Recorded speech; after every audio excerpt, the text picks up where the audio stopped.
Forgotten faces. Hey everyone, I've got a story to share that still keeps me up at night. A few weeks ago, driven by morbid curiosity, I decided to dive into the dark web using Tor. What I stumbled upon wasn't just unsettling, it was downright horrifying. I was browsing through different forums when I came across a thread titled "The Forgotten Faces." Intrigued, I clicked on it and found a link to a website I'd never seen before. The page was simple, just a black background with a single button that said, "Begin Remembering." Feeling a mix of dread and curiosity, I clicked on the button. The page reloaded, and what I saw next sent shivers down my spine. It was a slideshow of photographs, each one showing a person's face. But these weren't ordinary faces.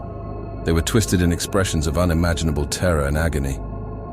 The longer I looked at them, the more unsettling the feeling became.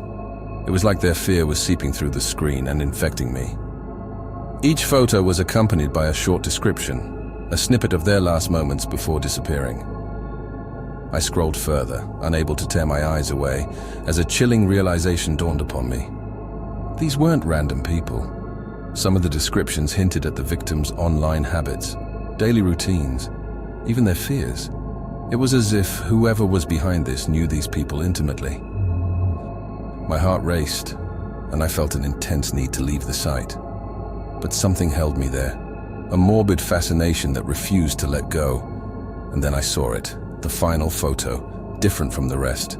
It was me, taken from my webcam. Panic surged through me, and I slammed my laptop shut. I thought I was safe, but in the following days, paranoia consumed me. So, take my advice and stay far away from the dark corners of the internet. Some things are better left untouched, for there are horrors lurking in the shadows that can consume you whole. The playlist I never made. About a year ago, I went on a late-night dive into the deep web. I know, rookie mistake. But curiosity, you know. Most of it was what I expected. Weird forums, black markets, and a lot of broken links. Nothing that stood out, until I found a site called Harmonies. Harmonies claimed to be a hub of personalized playlists from all over the world.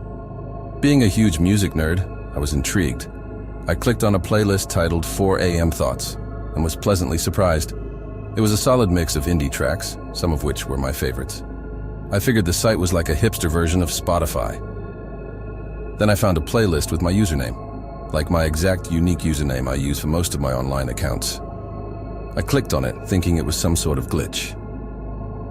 The list started with songs I loved, some I'd forgotten about, and a few I'd been meaning to listen to. It was like someone had been inside my head, putting together the perfect soundtrack for my life. But as I scrolled down, things got chilling. Songs started appearing that were just noise, like ambient noise. The more I clicked on, the more disturbing the songs became, with screaming and whispering, and it was all just very odd. I freaked out, closed the browser, shut down my laptop, and disconnected everything. We'll never go on the deep web again.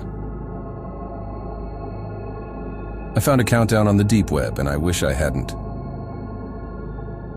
You guys know that feeling when you're surfing the deep web, right?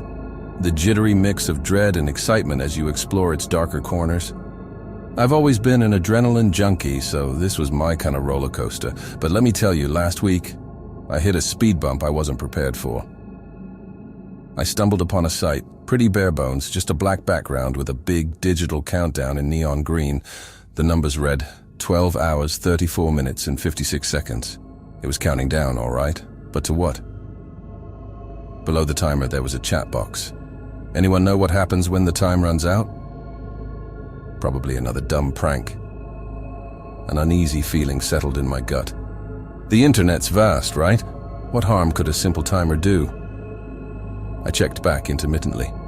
8 hours, 4 hours, 1 hour. The chat was buzzing, theories flying about, a website crash, a video premiere, maybe even a live event. 20 minutes left and my curiosity peaked. I plugged in my headphones, pulled up a chair, and decided to wait it out. The chat exploded when the timer hit the last 10 seconds. 10, 9, 8. My heart was hammering. 3, 2, 1. The screen went black. Then a video started. Grainy footage, like it was taken on a worn-out camcorder. It showed a dim room, its only light source the flickering of an old TV. And then I heard it. A faint, distorted humming, no, whispering. As the camera moved closer to the TV, I could see what was on the screen. The countdown, the same one I just watched. I felt a cold chill run down my spine. Then the camera panned to the right. Sitting in a decrepit armchair was a figure, its face obscured by shadows. But in its lap, a photo. It took a second for my brain to process, but when it clicked, my blood turned to ice. It was a person, with a plastic bag around their head. You get the picture. The moment I realized what was going on, I immediately closed my browser. Haven't been back since because it still haunts me. Lost Livestreams website I can't forget. Hey there. So, something unnerving happened a few weeks back. It didn't directly affect me, but it's been clawing at the edges of my mind. Maybe writing it out will help, or perhaps one of you has seen this too. I was deep into a rabbit hole of unsolved mysteries, late-night conspiracy forums and the like. Blame it on quarantine boredom. That's when I stumbled across a link to a website called Real-Time Views. It boasted live streams of seemingly random, desolate locations. Not your usual campsites, but hey, I was curious. The first stream showed an empty, dimly lit subway station. Something about it felt off. The entire station was pristine, not a speck of dirt, no graffiti, and eerily silent. Just an occasional flicker from the overhead lights. Next, an abandoned playground at twilight. The rusted swings moved ever so slightly, as if someone had just used them. But there was no wind, no sound, just an unsettling stillness. Then there was a room. It was the most unsettling of them all. Wallpaper peeling off, revealing walls with faint, childlike scribbles. A single dim bulb hanging from the ceiling, casting eerie shadows on the floor. I strained my ears, trying to pick up any sound, and there it was. A faint, almost inaudible lullaby playing in the background.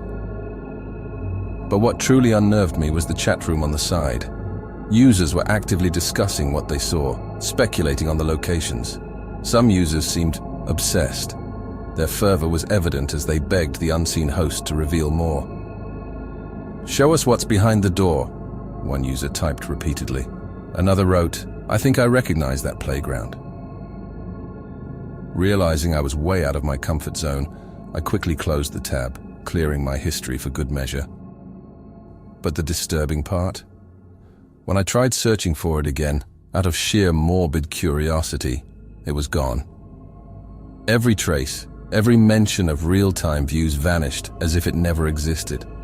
I can't shake off the images, the eerie silences, and the unsettling chats. I never went back, never participated, but the weight of being an unwitting viewer, a silent spectator, still haunts me.